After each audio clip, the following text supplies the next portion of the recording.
Assalamualaikum warahmatullahi wabarakatuh. Ini merupakan materi ketiga dari praktikum biologi molekuler elektroforesis. Silakan diperhatikan di panduan praktikumnya. Tujuannya agar mahasiswa mampu memahami prinsip teknik elektroforesis dan mampu secara mandiri melakukan praktek teknik elektroforesis. Kemudian ini landasan teorinya.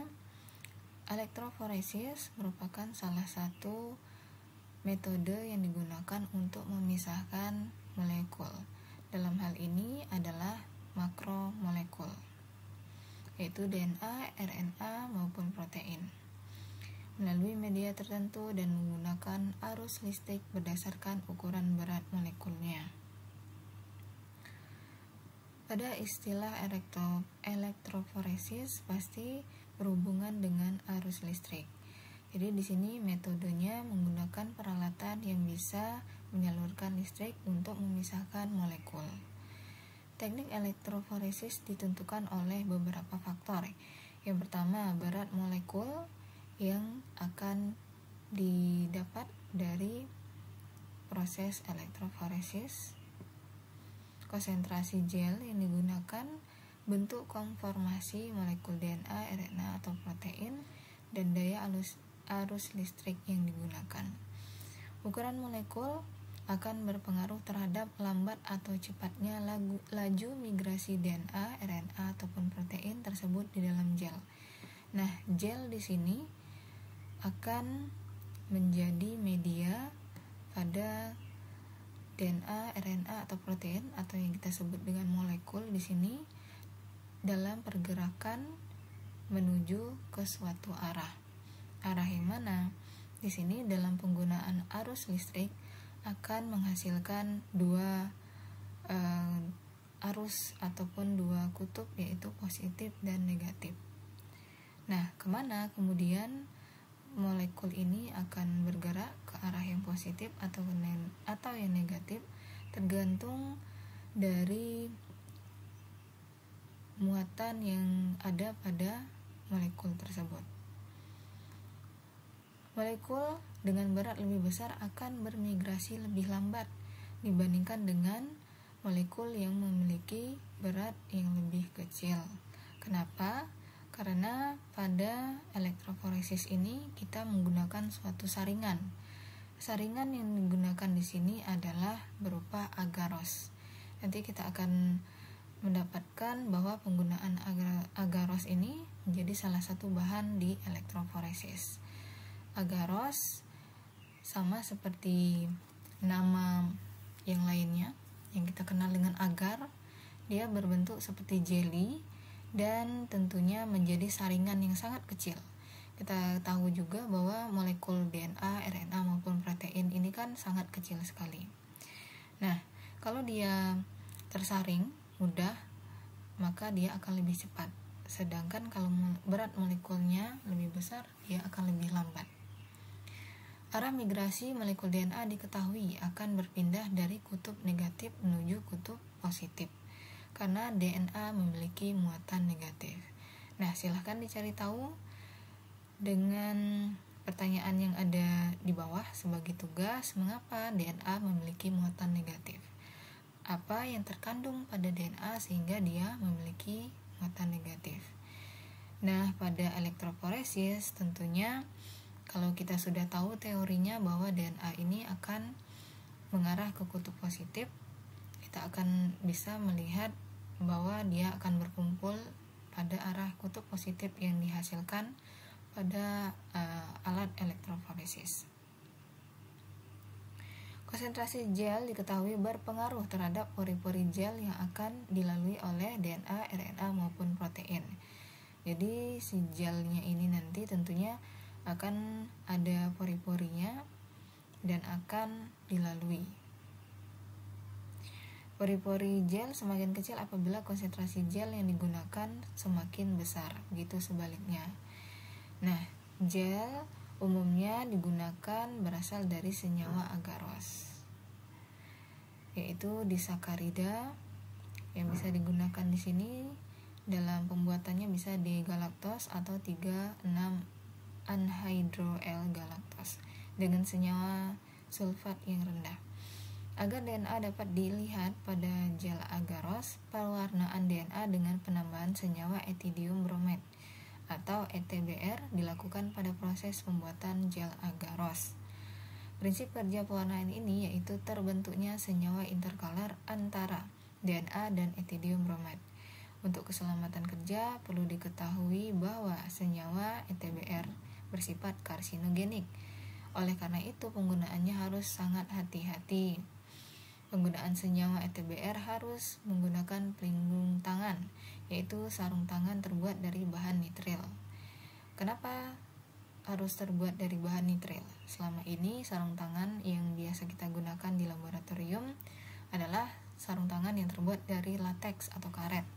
Tetapi karena ini sifat dari bahan yang kita gunakan karsinogenik dan sangat berbahaya sekali, agar tidak mengancam dari penggunaannya, tidak menyebabkan bahaya, maka penggunaan dari bahan nitril yang lebih kuat dan tidak mudah sobek, sehingga penggunaan dari bahan-bahan yang sifatnya berbahaya akan lebih aman. Kemudian untuk pekerjaannya dilakukan di lemari asam dan wajib menggunakan masker agar uap senyawa ETBr tidak terhirup. Nah, di sini di lemari asam tentunya pelaksanaannya harus berhati-hati. Kenapa di lemari asam? Tentunya ada sistem sendiri yang membuat kita akan aman bekerja dengan bahan-bahan yang cenderung berbahaya. Kemudian penggunaan masker juga di sini masker yang digunakan pastinya yang sesuai untuk standar laboratorium.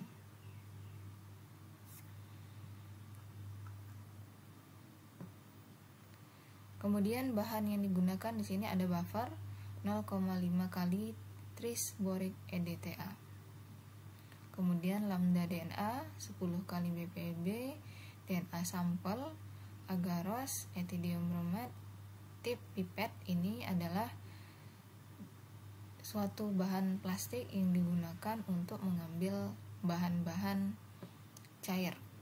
Tip pipet ini termasuk pada bahan karena dia penggunaannya tidak berulang kali.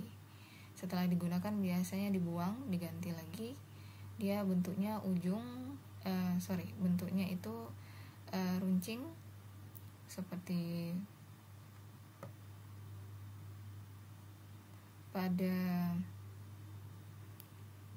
kalau misalnya pada pembuatan kue itu kan ada di ujung untuk krim itu seperti itu tip pipet, tapi dia sifatnya plastik yang lebih kaku. Kemudian tisu, sarung tangannya yang tadi terbuat dari bahan nitril, kemudian masker. Untuk peralatannya di sini ada micro titer plate. Ini untuk tempat bahan-bahannya di sini untuk tempat kerjanya. Kemudian pipet mikro. Nah, pipet mikro ini kenapa digunakan dalam satuan mikro? Karena bahan-bahannya kita gunakan dalam ukuran yang sangat kecil sekali, dan tip pipet ini tadi digunakan pada ujung pipet mikro. Kemudian biasa ini ada laminar airflow cabinet, kemudian ada microwave, seperangkat alat elektroforesis terdiri dari gel tray, comb ini ya sisir, bentuknya sama seperti sisir, dia untuk berada di dalam gel tray ini. Artinya dia sebagai salah satu yang berfungsi di dalam penyaringan atau penghambatan dari DNA. Kemudian penghambat gel. Nah, gel tadi ini dari agarose, kemudian bak elektroforesisnya sendiri, kemudian power supply-nya tentunya untuk mengalirkan listrik, UV transluminator. Nah, ini yang digunakan untuk melihat dari atau mendeteksi DNA dengan pewarnaan dan divisualisasikan di bawah sinar UV. Dan tentunya kamera sebagai alat dokumentasi. Prosedur kerjanya yang pertama, timbang 1 agarose dan masukkan ke dalam botol Scott ukuran 250 ml. Nah, botol Scott di sini bentuknya sama seperti botol biasa, tetapi dia spesifik digunakan di laboratorium. Kemudian ditambahkan 100 ml 0,5 kali TBE. Nah, 0,5 kali di sini adalah setelah dia dibuat, kemudian dia diencerkan dengan konsentrasi 0,5 kali. Di sini dia ditambahkan lagi dengan dia ditambahkan sebanyak ini 100 ml. Masak dengan microwave selama 1,5 menit dan suhu medium. Tutup botol harus dilonggarkan supaya tidak terjadi tekanan di dalam botol. Dan kegiatan ini dilakukan di lemari asam. Ya, lemari asam itu memang tidak terlalu besar, maka kegiatan di situ juga harus cermat dan berhati-hati supaya tidak mengganggu ataupun menumpahkan sesuatu di dalam lemari asam. Kemudian pasang gel tray-nya, comb dan penghambat gelnya ini seperangkat dipasang. Kemudian keluarkan agar yang telah selesai dimasak dan tambahkan kurang lebih 10 mikroliter ETBR, aduk hingga homogen. Tuang agar ke dalam gel tray, tunggu selama 30 menit. Berarti ini kira-kira sudah tidak panas lagi. Kemudian siapkan koktail DNA sampel yang akan di loading. Ini dia DNA sampelnya sebanyak 2 mikroliter DNA sampel, 1 mikroliter 10 kali bromophenol blue, kemudian 1 mikroliter 1 kali TE, begitu juga dengan komposisi lambda DNA yang akan digunakan. Keluarkan comb dan buka penghambat gel. Isi buffer TBE ke dalam bak elektroforesis. Tempatkan gel di dalamnya hingga terendam. Jadi gel yang sudah didinginkan tadi diletakkan di bak elektroforesis. Loading sampel DNA dan lambda DNA pada lubang well paling kiri dengan menggunakan pipet mikro. Nah, disinilah fungsi dari pipet mikro itu untuk mengambil sesuatu sesuai dengan takaran yang kita butuhkan dan pada ukuran yang sangat kecil sekali. Di pipet mikro itu ada pengaturannya, jadi kita tidak perlu bersusah payah untuk mengukur seberapa banyak secara manual karena sudah bisa disetting. Atur daya listrik dengan tegangan sebesar 100 volt selama 30 menit dan mulai di running. Harap berhati-hati untuk tidak menyentuh sistem elektroforesis selama proses running elektroforesis berlangsung, sebab sistem sedang dialiri arus listrik tegangan tinggi.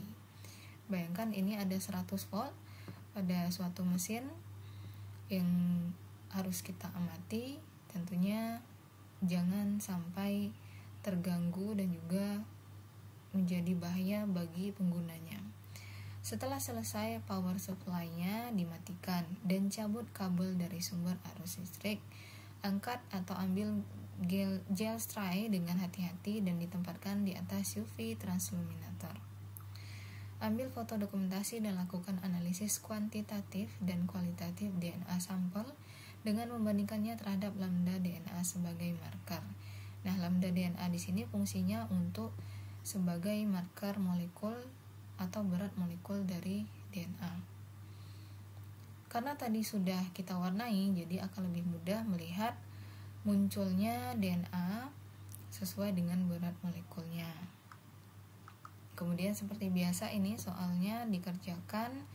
Sebelumnya ditonton ini video ajarnya supaya kalian lebih tahu bagaimana sih bentuk seperangkat elektroforesisnya, kemudian cara kerjanya itu harus seperti apa sehingga muncul dari DNA-nya ini. Karena kalau misalnya ada kesalahan ataupun ada yang terlewat di sini, bisa jadi deskripsi dari DNA-nya itu tidak bisa kita dapatkan. Nah, sekian untuk materi elektroforesisnya. Silahkan dikerjakan soal-soal latihannya.